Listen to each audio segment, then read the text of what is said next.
Welcome to AC Daily, where we're advocating for all and advocating for you. I'm Aaron Dean. If you want to stock up on Pride merchandise for next month, you may or may not be able to get it at Target. It depends on where you live. Bloomberg is reporting that the retailer won't stock LGBTQ-themed merchandise in some stores.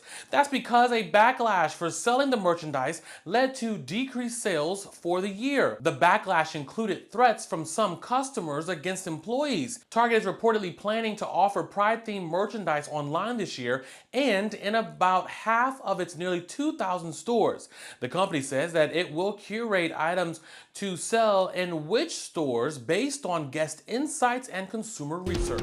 Now to jobs, or the lack thereof. The federal government reports first-time applications for jobless benefits rose last week to 231,000. It's the highest level since August, and it's another sign that the white-hot labor market is starting to cool off. The latest data also shows that the number of continuing claims or applications from people who have filed for unemployment at least 1 week was nearly 1.8 million. That's an increase of 17,000 from the prior week. Shifting to the housing market, where the outlook remains gloomy. According to a new Gallup survey, just 21% say it's a good time to buy a house. These findings reflect the affordability issue in the housing market. Young Americans looking to buy a home are facing record high prices and painfully high mortgage rates.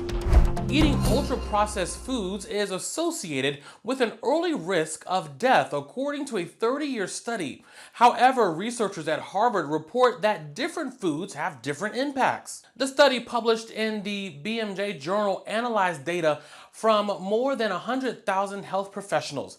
The group eating the most ultra-processed food, with an average of 7 servings a day, had a 4% higher risk of death by any cause. That includes a 9% increased risk of neurodegenerative deaths. Meats had a higher impact on risk of death than cereals and whole grain breads, which contain various beneficial nutrients like fiber, vitamins, and minerals. These findings are consistent with hundreds of others in the field. Well, the next chapter in the hit Planet of the Apes franchise is hitting the theaters this Friday. The Advocate Channel's Rachel Smith talked to the stars on location about their big screen adventure.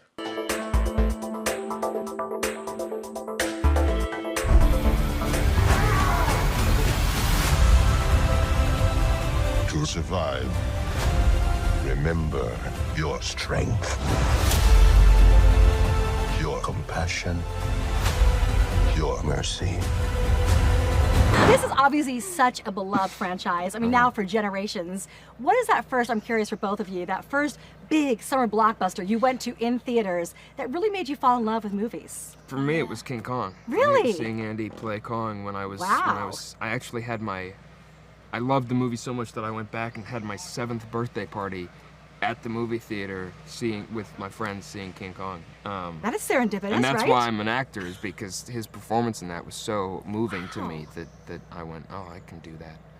How special is that? I feel like mine, the immediate one that comes to mind from when I was younger was Lion, the Witch and the Wardrobe. Oh yeah, of Oh, course. yeah. Yeah, that was amazing. Like, I was completely enamored by it, yeah. Did Andy Serkis kind of give you his best or blessing or any advice? Yeah, no, I mean, a lot. We Zoomed before we began production, and he was kind of just like, what do you need from me? Yeah. He was really, really generous. It's a huge honor to be part of this franchise, and at the same time, it's so intimate and close to us that, like, we made something with our friends, and now the world gets to see it. It's really exciting.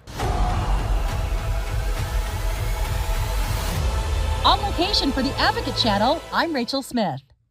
Thank you for joining me for AC Daily. For more content that advocates for you, head over to our YouTube channel and click that subscribe tab. And engage with us on social. You can find us on Facebook, Instagram, and TikTok. Use @Advocate Channel to join in on the conversation. I'm Aaron Dean.